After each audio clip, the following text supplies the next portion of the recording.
Guys, कैसे हैं आप सब। आज है 14 जून 2024। शाम के 4:05 से मैं ये व्लॉग स्टार्ट कर रही हूँ।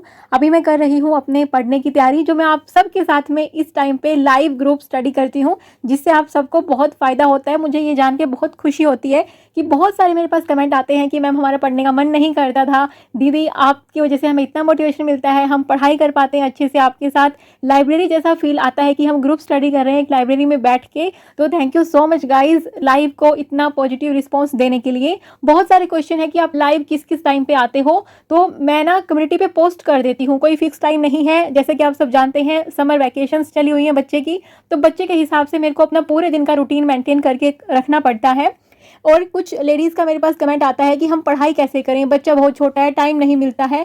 तो मैं ये बोलती हूँ कि बस आप कोशिश करते रहिए, हारने से मत डरिए। कोशिश ऐसी करो कि हारते हारते कब जीत जाओ पता ही ना चले। ऐसा नहीं है कि मैंने कभी हार नहीं देखी। मेरे को हमेशा ये लगता था कि इतना पढ़ने लिखने के बावजूद भी पैसा नहीं कमा पा रही हूँ, इंडिपेंडेंट नहीं बन पा रही हूँ। लेकिन जब कमाने की बारी आई तो फिर सब कुछ चीज़ें होने लगी, लेकिन उसमें कहीं ना कहीं मेहनत लगती है, इंतजार करना पड़ता है। और आप सब में से एक क्वेश्चन मेरे पास आया था, उससे पहले मैं ये बोलना चाहती हूँ कि हाँ, जो मैं ये बोलती हूँ ना कि हाउसवाइफ एक फ्री की नौकरानी होती है, वो शब्द कहीं ना कहीं मैं सही यूज़ करती हूँ। गाइज, अगर आप पूरे घर का काम करते हो बिना एक भी दिन छुट्टी लिए, हाउसवाइफ एक भी दिन का ऑफ नहीं ले सकती, चाहे उसको सिर दर्द हो, कुछ भी हो। कई घरों में ऐसा होता है कि दवाई ले लो चाहे, लेकिन काम तो तुम्हें ही करना पड़ेगा। लेकिन अगर एक हाउस हेल्पर की बात करें, उसको सैलरी मिलती है और वो एक जस्ट फ़ोन कॉल करती है आपको कि मैं आज नहीं आ सकती और क्योंकि मेरा ये प्रॉब्लम है, और वो नहीं आती है, उसको छुट्टी मिल जाती है। लेकिन आप एक फ्री की नौकरानी हैं, आपको वो छुट्टी भी नहीं मिल सकती है। और आप एक चीज़ और देखेंगे कि आप हाउस हेल्पर को चाहे 50,000 रुपये दे लो महीने के, चाहे 10,000 रुपये दे लो महीने के, जो भी आप काम करवाते हो उसके हिसाब से, लेकिन आप 50,000 दोगे तो भी वो छुट्टी 3-4 तो महीने में लेगी ही लेगी। और काम भी आप कितना ही कहोगे फिर भी कहीं ना कहीं वो अपने हिसाब से करेगी। लेकिन एक हाउसवाइफ दिन में कितनी बार वो किचन में जाती है, कितनी बार वो बर्तन साफ करती है, घर में अगर अलग अलग मेंबर हैं सबका अलग अलग खाना बनाती है। एक आपकी हाउस हेल्पर ऐसा कभी नहीं करेगी। तो आप फ्री की हाउस हेल्पर मिल जाते हो, और इसलिए आपके साथ ये सब प्रॉब्लम आती हैं जिनके इतने सारे कमेंट्स हैं। अभी मैं ना एक कमेंट पढ़ना चाहती हूँ, जिसको सुन के आप सही में इन बातों को रिलेट कर पाओगे। किसी ने मुझे कमेंट किया था कि मेरी शादी को 2 साल हुए हैं और दी एक छोटा बेबी है। मेरी भी सास बहुत परेशान करती है, किसी को कुछ बोल नहीं पाती हूँ। वो एक गवर्नमेंट टीचर हैं, सारा काम अकेले करना पड़ता है। पहले मेड रखती थी पर अब हटा दी है। मम्मी पापा से बात करना, उनसे उनके पास जाना, सब कुछ मना है। सब कुछ मना तो होगा ही ना, जिस दिन आप घर से जाओगे फिर उनके घर का काम कौन करेगा, है ना। चुपके से बात करना पड़ता है, माँ बाप से भी काम जितना हो जाता है, फिर बच्चे को भी देखना जाता है। मतलब काम जितना होता है वो करती हूँ, फिर बच्चे को भी देखती हूँ, थक जाती हूँ। फिर यही सोचती हूँ कि मेरे पास इन सब से निकलने का एक ही रास्ता है, पढ़ाई, और पढ़ने बैठ जाती हूँ। पता है जब पढ़ने बैठती हूँ तो अपने रूम से चिल्लाकर बुलाएंगी।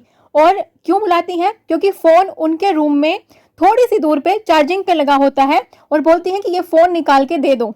कभी कभी ऐसी हरकतों पे खूब हंसी भी आती है और खूब रोती भी हूँ। बहुत अकेला महसूस होता है, किसी से कुछ कह नहीं पाती, बोल नहीं पाती। आज यहाँ पे कमेंट करके दिल हल्का कर लिया।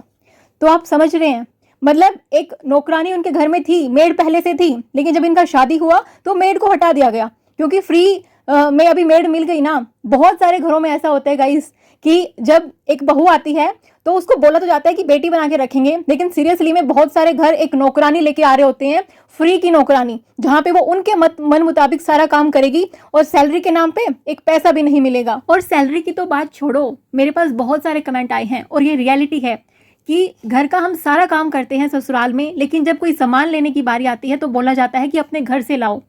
अभी जो मायके वाले उनसे उम्मीद की जाती है कि सामान वहां से मिले लेकिन काम यहाँ पे करती रहे। एक घर के हालात नहीं है ऐसे, बहुत सारे घरों के हालात हैं। और फिर मुझसे पूछा जाता है कि हम क्या करें, हम कैसे पढ़ें। मैं कहती हूँ अपनी नींद कम करो। आप फिर पूछते हो कितना नींद कम करें, आप कितना सोते हो, सुबह जल्दी कैसे उठ जाते हो, तो आपको देखने को मिलेगा। तो गाइस आप देख सकते हैं, मैंने अलार्म लगाया 2 बजे का, 9:30 हो चुके हैं। सोते सोते मेरे को कहीं ना कहीं 9:30 10 के अराउंड टाइम हो जाता है। फिर भी मैं डेली 2 बजे उठ जाती हूँ।